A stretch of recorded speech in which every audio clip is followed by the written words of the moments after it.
kulan waxaan u wanaagsan lahaantiinba khiyaarta aawada anaga la socotahay meel walba naga daawanaysaan iyo si walba inoo daawanaysaanba waqtigu waa idin wacnaado qodobada qalka aad ku daawan doontaan hadduu Allah awood loo ogolaado waxaa kamid ah Xasan Sheikh oo kormeeray xeryaha lagu tababariyay ciidamada dawladda federaalka ee dalka Eritrea Cabdi oo hadal la yaab leh ka soo yeeray dagaalkii ka dhacay Erigabo iyo guuldaradii ciidankii Somaliland wala yaab lana soo bandhigay waan dul istaagi doonaa dhanka kale SSC Khaatumo oo haatan diyaarinayso dagaalkii ugu xoognaa oo lagu qaado kuwa maamulka Somaliland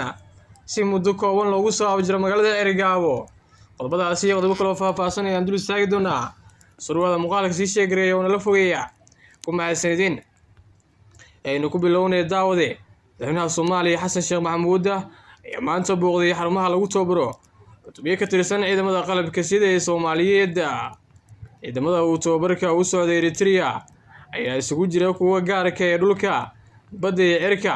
ciidanka qaar tababarkan qaadanayaan in ka badan 5 sano booqashada madaxweyne Xasan Sheikh ee xeryaha ciidamada waxaa galabta ku heliyay madaxweynaha dalka Eritrea Isaias Afwerki sida uu sheegay wasiirka warfaafinta dalkaasi Yemeni Maskela waxa uu sheegay in madaxweyne Xasan Sheikh Maxamuud uu Eritrea u mahadceliyay walaalnimada oo ay qayb qaadatay nabadda Soomaaliya Eritrea ayaa ciidamo kumanaan u tababaraysa Soomaaliya kuwaasi oo qaarkood dalkaasi la geeyay wixii ka dambeeyay bishii December ee sanadkii la soo dhaafay ciidamada qaar gaar ahaan kuwa cirka iyo badda loo tababarayo waxay Eritrea ku sugan yihiin in ka badan 5 sano waxaana tababarkan u dirtay dawladii oo hogaaminayay madaxweyne Farmaajo madaxweynaha Soomaaliya oo hogaaminta dagaalka Al-Shabaab u joogay Dhuusamareeba muddo 2 bilood ayaa shalay ka dhoofay Muqdisho kadib hal habeen oo Dhuusamareeb uu ka soo maqnaa Xasan Sheikh ayaa markii uu ka soo laabtay Eritrea wuxuu dib ugu laabanayaa Dhuusamareeba sida aan ogaanay wuxuuna halkaasi ka bilaabi doonaa dardargelinta dagaalka khawaarijta Al-Shabaab looga xoreeyay dalka dhanka kale madaxweynaha Somaliland Muuse Bihi Cabdi ayaa la hadlay saxaafadda iyo dhammaan reer Somaliland isagoo baaq u diray shacbiga reer Somaliland sidoo kalena ka codsaday inay ka qayb qaataan dagaalka haatan lagu jiro xoogga SSC Khaatumo sidoo kale waxa uu hanjabaad hawada u mariyay ciidamada SSC Khaatumo oo uu sheegay inuu haatan ku soo wajahan yahay duulaan xoogan oo kaga yimaada dhanka Somaliland iyo ciidamada qaranka sida uu xaqiijiyay Muuse Bihi Cabdi wuxuuna carabka ku dhuftay in haatan ay si toos ah u weerari doonaan goobaha ay ku sugan yihiin ciidamada SSC Khaatumo iyo sidoo kale in laga saaro dhufisyo ay ku qoteen OG iyo waliba sidoo kale magaalada Erigabo sidoo kale Muuse Bihi Cabdi ayaa waxa uu sheegay in Erigabo ay joogeen ciidamo aad u yar sidoo kalena haatan ay keenayaan ciidamo dheeraad ah waana sababta soo dejisay in ciidanka halkaasi ku sugnaa laga guuleysto sidoo kalena jab la gaarsiiyo balse maamulkayagu intaasi ma ku quusanayo ciidamo ayaan soo wadnaa oo furimaha ayaan soo buux dhaafinaynaa waxaana dharbaax xoogan gaarsiinaynaa xoogga SSC Khaatumo waxaan u baaqayaa dhammaan shacbiga reer Somaliland inay ka qayb qaataan dagaalkaasi xil iyo waa la garab istaagaan ciidamada qaranka ee jiida hore ku sugan sidoo kale Muuse Bihi Cabdi ayaa waxa uu sheegay in nimankaasi SSC Khaatumo ay haatan u soo jeesteen inay burburiyaan maamulka Somaliland balse isagu u taagan yahay sida uu ilaashan lahaa maamulkiisa iyo ciidamada qaranka nabaduna ay tahay mid laba taabtaana dhulka Somaliland ay tahay mid uu mar walba u joogay ilaalinteeda waa sida uu xaqiijiyay madaxweynaha Somaliland Muuse Bihi Cabdi ayaa haatan waxa uu qorsheynayaa inuu mar kale dagaal ku qaado ciidamada haatan ka dagaalamaya Erigabo oo la soo warinayay inay ka sameeyeen saliyo sidoo kalena ka guuleysteen dagaal maalinkii koowaad ay la galeen kuwa maamulka Somaliland dagaalkan maanta ka dhacay Erigabo waxaa ka horeeyay mid 2 maalmo ka hor ka dhacay halkaas oo u dhaxeeyay ciidanka Somaliland iyo shacabka ee halkaas ku nool waxayna xoogga SSC Khaatumo iyagoo ka jawaabaya falka ay sameeyeen maamulka Somaliland ciidankiisa soo galeen magaalada Erigabo sidoo kalena 2 ka mid ah ciidanka Somaliland halkaasi ay nafta ku dhaafiyay kadibna dagaal iskoorimaad oo halkaasi ka dhacay dagaalkan oo qaatay saacado ayaa waxa la soo wariyay in lagu jabiyay ciidanka maamulka Somaliland sida uu qartay madaxweyne Muuse Bihi Cabdi waxaana haatan halkaasi ku gaardinaya sidoo kalena dhufeysii saldhigyo ka sameystay kuwa SSC Khaatumo balse hanjabaadyo culus ayaa ka soo yeeraysa Muuse Biixi Cabdi waxaana haatan qorsheynayaa inuu dagaal culus ku qaado xoogga SSC Khaatumo isagoo wacd ku maraya inuu muddo kooban ku soo afjariyo kuwa SSC Khaatumo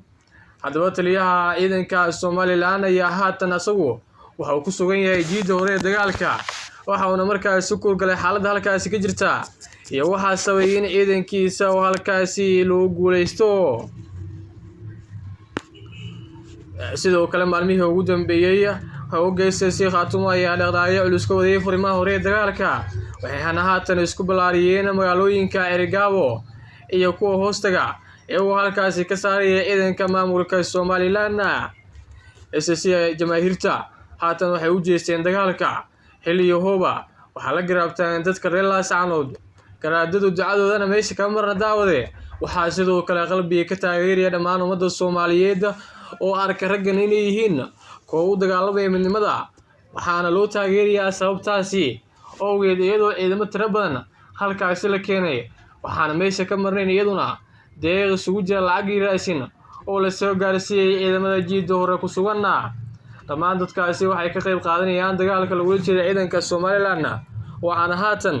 ay sii marayaan ciidanka Somaliland meel gabagaba howlgalahoodana way fashilmeen guuldaradooda ayaa marka ka soo dambaysa soo taraysa waxaana haatan lagu dagaalamayaa magaalada Erigabo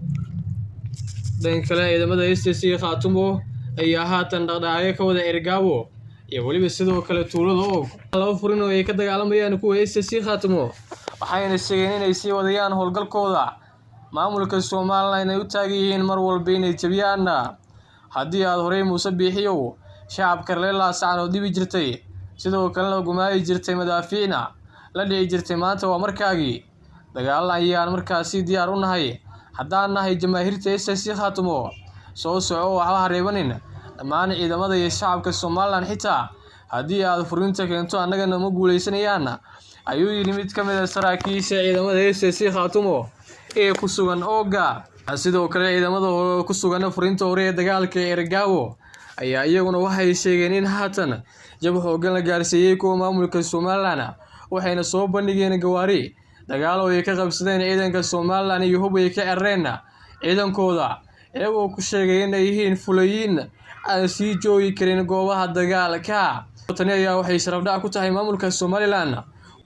oo muddooyinkii ugu dambeeyay la dagaalamayay ciidanka haweenka ama jamaahirta SSC Khaatumo dagaaladu way socdaan Erigabo iyo Oogaya labada furin ee haatan ka dagaalamayaan SSC Khaatumo lamana weynay furi doonaan furin kale oo ay isla sidaas oo kale jab ku gaarsiinayaan ciidanka maamulka Somaliland